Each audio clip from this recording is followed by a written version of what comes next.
और चलिए फटाफट आपको इंफॉर्मेशन वॉल के जरिए बताते हैं कि कैसे बाल्टिक में रूस वर्सेस नेटो होता हुआ नजर आ रहा है। बाल्टिक सागर में आमने सामने की जो जंग है उसके हालात बनते हुए नजर आ रहे हैं और रूस इसको लेकर काफी ज्यादा आग बबूला है। बाल्टिक सी में नेटो के गश्ती मिशन से रूस भड़क गया है और इसी के बाद उसकी तरफ से यह वार्निंग दी गई है। बाल्टिक सी में केबल कटने के बाद से नेटो के 10 जहाज यहां पर गश्त कर रहे थे।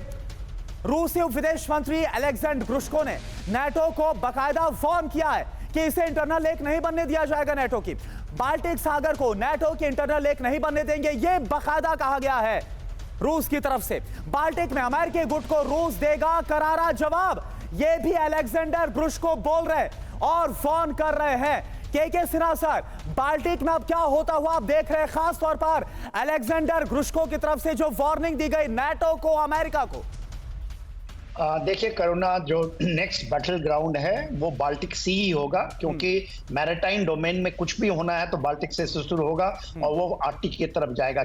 इसको क्यों मैं कह रहा हूँ, इसका मेन कारण ये है कि देखिए in the beginning of come investment में शुरू करें अगरबत्ती बिजनेस। घर बैठे हर महीने 80,000 रुपए कमाने का मौका। ज्यादा जानकारी के लिए अभी डाउनलोड करें फ्रीडम ऐप। यूक्रेन वॉर, तो आपको नॉर्थ स्ट्रीम था जो कि जर्मनी से जाती थी, आपने सुना था उसको किस तरह से यूक्रेन ने, अभी तो खुलकर आ गया इन्वेस्टिगेशन, बर्बाद किया था। उसके बाद इस इलाके में जो देश हैं, खास करके आप इस्टोनिया की बात करिए और लातविया की बात कीजिए, लिथुआनिया की बात कीजिए, तो कैलिनिंग्राड का इलाका आता है जिसमें उसकी नॉर्दर्न फ्लीट है, रशिया की नॉर्दर्न फ्लीट है। वो उनका मेजर एरिया है जहां न्यूक्लियर डिप्लॉयड है। एक कोला पेनिनसुला है जो कि ऊपर जो उनके फिनलैंड के साथ लगता है रशिया का, और वहां पर रशिया ने अपना किलाबंदी शुरू कर दिया है। इसके अलावा नेटो ने क्या था कि लाइन जा रही थी जो एक टेलीकम्युनिकेशन की इंटर और केबल की लाइन थी जो कि एस्टोनिया से फिनलैंड को जाती है, स्वीडन को जाती है, उसको चाइनीज शिप ने काट दिया था। उसके बाद इन्होंने एक सबमरीन डिप्लॉय की है। सबमरीन का काम नहीं है सर्विलेंस, मगर जर्मनी ने एक सर्विलेंस लॉन्च की है, 30 आवर्स का इंड्योरेंस है, जो कि इन केबलों को वो पेट्रोलिंग करती है।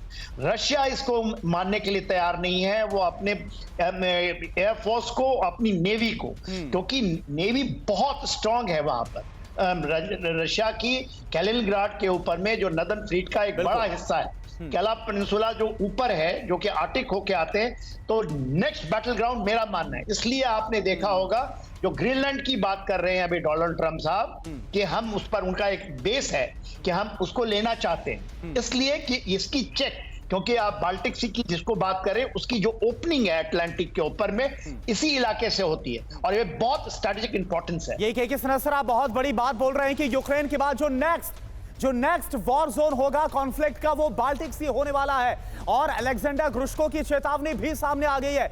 अब रुख करते हैं मिडिल ईस्ट का, क्योंकि यहां पर क्या हो रहा है ये आप जानिए। बड़े युद्ध की तैयारी में ईरान है। फारस की खाड़ी में ईरान की युद्ध की बहुत बड़ी तैयारी। IRGC नेवल फोर्स ने मिसाइलें दागी, आर्टिफिशियल इंटेलिजेंस से लैस मिसाइलें दागने का दावा ईरान कर रहा है।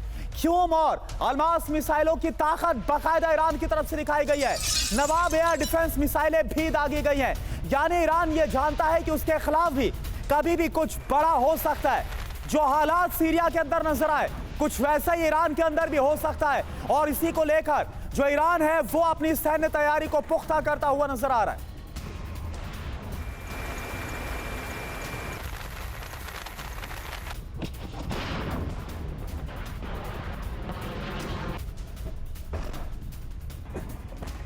और देखिए ईरान की जो युद्धक तैयारी, इसको लेकर एक और बड़ी खबर आपको बताएं। समंदर ने युद्ध के लिए ईरान की बहुत बड़ी तैयारी।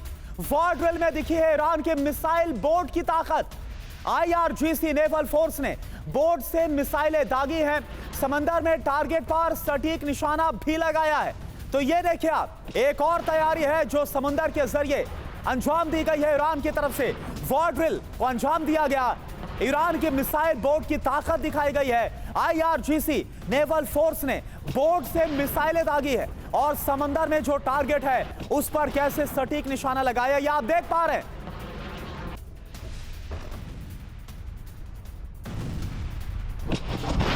और दो बड़ी खबर और ये बता रही है कि कैसे ईरान की तरफ से हलचल बहुत तेज हो गई है और ये हलचल, इसका अंजाम क्या होगा ये हम समझेंगे। एक तरफ आप देखिए फारस की खाड़ी में ईरान की बड़ी युद्धक तैयारी, वॉर की तैयारी, वॉर एक्सरसाइज जिसे अंजाम दिया गया और इसी वॉर एक्सरसाइज में युद्ध के लिए कैसे मिसाइल बोट का इस्तेमाल किया गया, मिसाइल को दागा गया और टारगेट को ध्वस्त किया गया।